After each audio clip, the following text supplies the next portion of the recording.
क्यों पिछड़ी है हमारी मातृभाषा हिंदी। इंटरनेट की 10 महत्वपूर्ण भाषाओं में हिंदी शामिल नहीं। युवाओं के हाथ में है हिंदी का भविष्य। एक वह भी समय था जब देश विदेश के लोग हमारे भारतवर्ष में शिक्षा प्राप्त करते थे। सभी महत्वपूर्ण ग्रंथ हमारी संस्कृत और हिंदी भाषा में उपलब्ध थे, लेकिन आक्रांताओं और आक्रमणकारियों ने इस बहुमूल्य संपदा को नष्ट करने में कोई कसर बाकी नहीं रखी।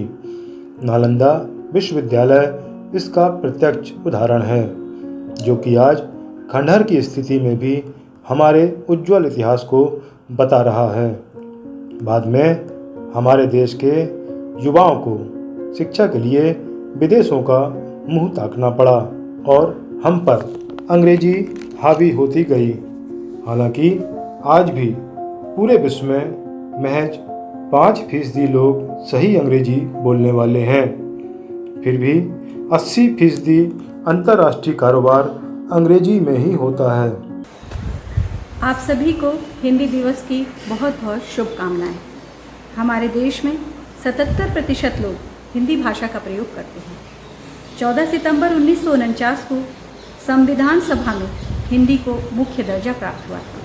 संविधान के अनुच्छेद 343(1) में राजभाषा हिंदी को एवं लिपि देवनागरी को मान्यता प्राप्त हुई। 1953 में पहली बार हिंदी दिवस को मनाया गया था। आज हिंदी दिवस मनाने का उद्देश्य ही यही है कि हम हिंदी के विकास और उसकी स्थिति पर विचार विमर्श करें।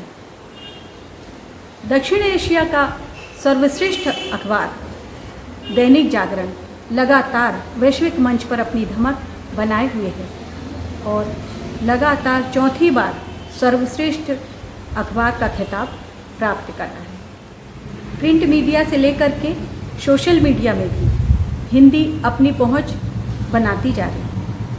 आज यूट्यूब, ब्लॉगिंग ऐसे अनेक क्षेत्र हैं जिसमें हिंदी का प्रचार और प्रसार किया जा सकता है। लॉकडाउन जो आज की स्थिति निर्मित हो चुकी है कोरोना महामारी के कारण, इसमें भी हम हिंदी को विशेष महत्व देते हुए इसका प्रचार प्रसार कर सकते हैं। घर बैठे बैठे ही जो लेख, जो कविताएं, जो वीडियो हम बनाते हैं वो सब हिंदी भाषा में बनाएं, तो इस तरह से हिंदी का प्रचार अधिकतम करने में हमारा पूर्ण योगदान रहेगा। हिंदी हमारी मातृभाषा है, इसीलिए इसके प्रचार प्रसार में हमें कोई कसर नहीं छोड़नी चाहिए एवं जितना ज़्यादा हो सके हम अपने सारे कार्य हिंदी में ही करें।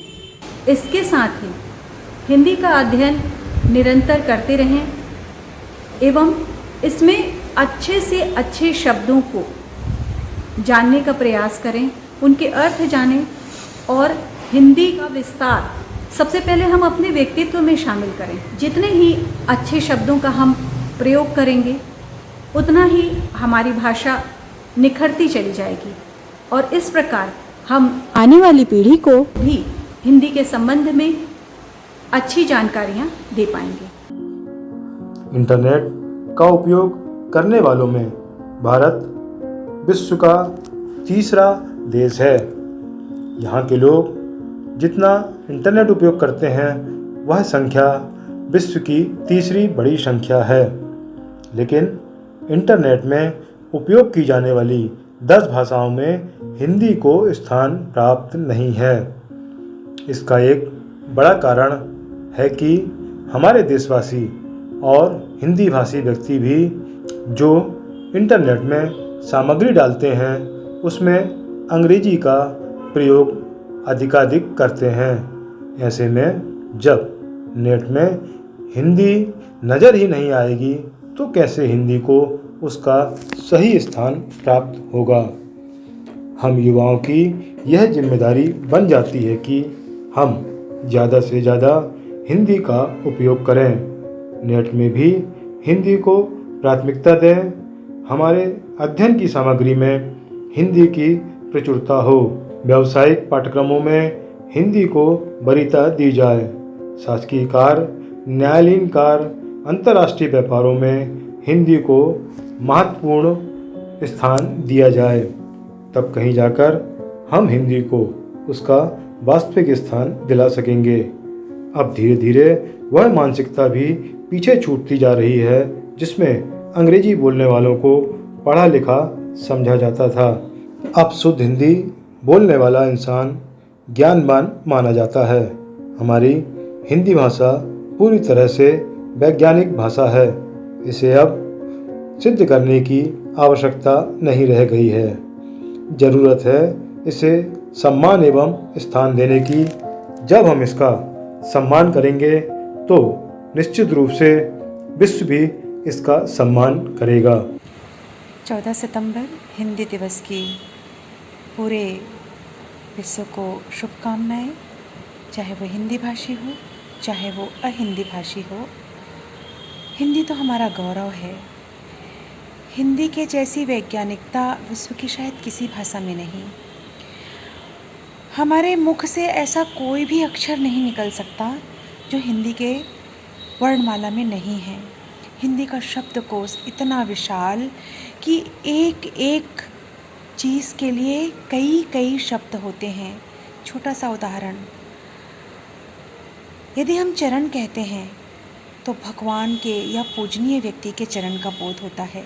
यदि हम लात कहते हैं तो किसी की सजा के रूप में उठने वाले हमारे पैर को वो द्योतक होता है। यदि हम पाँव कहते हैं तो कोई कोमलांगी के पैर हों, ये बात आती है। यदि हम सिर्फ पैर कह देते हैं तो एक सामान्य भाषा में उपयोग में आता है। यदि हम पग कहते हैं तो ऐसा लगता है कि बहुत कोमलता से कोई उठा रहा है। यदि हम कदम कहते हैं तो वो आगे बढ़ने का द्योतक होता है। कितने सारे शब्द हैं एक पैर के लिए, और हर शब्द का अपना अपना अलग अलग अस्तित्व है, अलग अलग भाव लिए होते हैं। ऐसे सैकड़ों उदाहरण हमारी हिंदी में मिलते हैं। तो हिंदी हमारे माथे की बिंदी है, हमारे हिंदुस्तान का गौरव है, हम सबकी शान है, हम सबका अभिमान है। हिंदी दिवस के लिए आप सबको ढेर सारी शुभकामनाएं। जय हिंद।